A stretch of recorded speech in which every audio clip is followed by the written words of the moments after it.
A reading from the letter to the Hebrews. Brothers and sisters, God is not unjust so as to overlook your work and the love you have demonstrated for His name by having served and continuing to serve the holy ones. We earnestly desire each of you to demonstrate the same eagerness for the fulfillment of hope until the end, so that you may not become sluggish, but imitators of those who through faith and patience are inheriting the promises. When God made the promise to Abraham, since he had no one greater by whom to swear, he swore by himself and said, I will indeed bless you and multiply you. And so, after patient waiting, Abraham obtained the promise. Now, men swear by someone greater than themselves. For them, an oath serves as a guarantee and puts an end to all argument. So when God wanted to give the heirs of His promise an even clearer demonstration of the immutability of His purpose, He intervened with an oath, so that by two immutable things, in which it was impossible for God to lie, we who have taken refuge might be strongly encouraged to hold fast to the hope that lies before us. This we have as an anchor of the soul, sure and firm, which reaches into the interior behind the veil, where Jesus has entered on our behalf as forerunner, becoming high priest forever, according to the order of Melchizedek. The word of the Lord. Responsorial Psalm. The response is, the Lord will remember His covenant forever. I will give thanks to the Lord with all my heart in the company and assembly of the just. Great are the works of the Lord, exquisite in all their delights. The Lord will remember His covenant forever.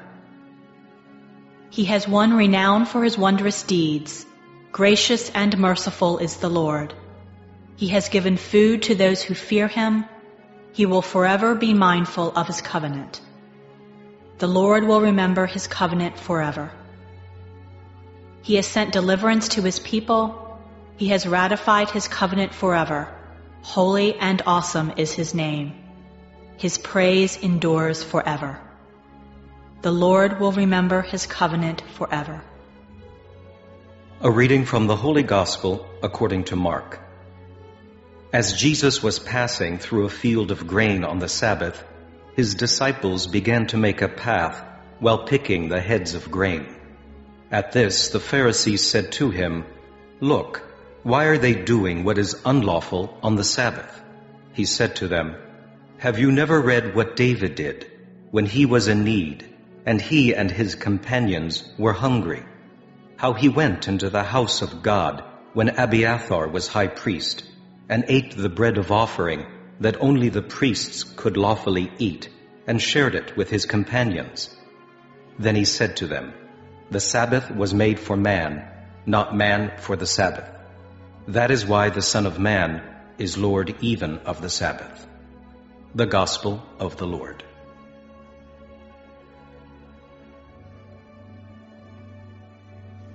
January 17th, the memorial of St. Anthony of the Desert, the Abbot. The first reading comes from Hebrews 6:10-20. In the first part, we receive a moral teaching that as we've already chosen God and we have chosen to live in the ways of God, we should continue to live until the end. And then the second part of this passage is more of that speculation, the theory.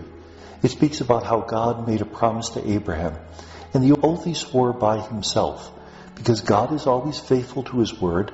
In fact, one of the words used for God in the Old Testament is emet. He's truthful, He's faithful. But also, He has sworn by Himself, because there's no one greater by whom He can swear. So He swears by Himself that He will keep the covenant. Now that covenant is addressed to all the descendants of Abraham, which includes us.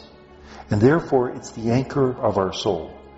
Jesus is the fulfillment of that covenant, and He as our high priest has led us behind the veil. The author speaks about the veil. In one sense, he's referring to the veil which separated the holy from the holy of holies in the temple. That holiest place where God dwells upon the earth is separate from us.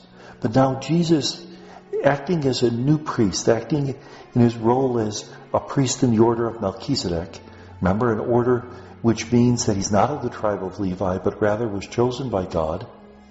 This Jesus has led us behind the veil, so we're no longer separated from those holy things. We have access to the very presence of the Holy One. The Gospel is from Mark 2, 23 to 28. This is a continuation of the antagonism between the Pharisees and Jesus. In this case, they happen to notice that the disciples are picking grain in the fields on the Sabbath and eating it. Now, according to the written law of Israel, that was permitted. But remember, the Pharisees tried to interpret the law so that they built a fence around the law. They took the law to its widest possible interpretation to make sure they never broke the smallest part of the law. And so they forbid even that sort of picking grain on the Sabbath. And so ultimately what they're objecting to is not a violation of the written law, but a violation of their own verbal interpretation. What does Jesus respond? Don't you remember how at times the law was broken in the past? And he speaks about how David received the showbread, the bread that was given and consecrated to the Lord and could only be eaten by those who were consecrated, the priests. David received that showbread from Abiathar, the high priest. He wasn't really a high priest. He was the chief priest at the sanctuary at Nob. In fact, the entire family of Abiathar was wiped out with the exception of Abiathar because Saul considered them to be collaborators with David. Now, the only difficulty here, it wasn't really Abiathar who gave the bread. It was Ahimelech, Abiathar's father. It almost seems as if Jesus made a factual error. Could Jesus make a mistake? Well, he had divine knowledge, but remember, he surrendered the divine prerogatives to take on our human flesh. So he accepted even our ignorance. He himself said he doesn't know when the end of the world is coming. Only the Father knows. He didn't know everything. And mistakes are not sins, they're simply mistakes. So it's very possible that he in fact did make a mistake here. At the same time, he's saying that the Son of Man is Lord even of the Sabbath. Who is it who can make the interpretations about how the Sabbath should be observed? Not the chief priests, not the Pharisees, but Jesus, because he's the Son of Man. That's the title that Jesus uses for himself all throughout the Gospels. He doesn't call himself Messiah or Lord or Son of God. He calls himself the Son of Man, which is taken from Daniel 7, where the Son of Man receives authority over the nations. But whenever Jesus uses the phrase Son of Man, he also takes vocabulary and passages from the songs of the suffering servant. And so Jesus will receive authority after he suffered on the cross. That's his definition of his mission here on earth, to be the Son of Man. And may God bless us.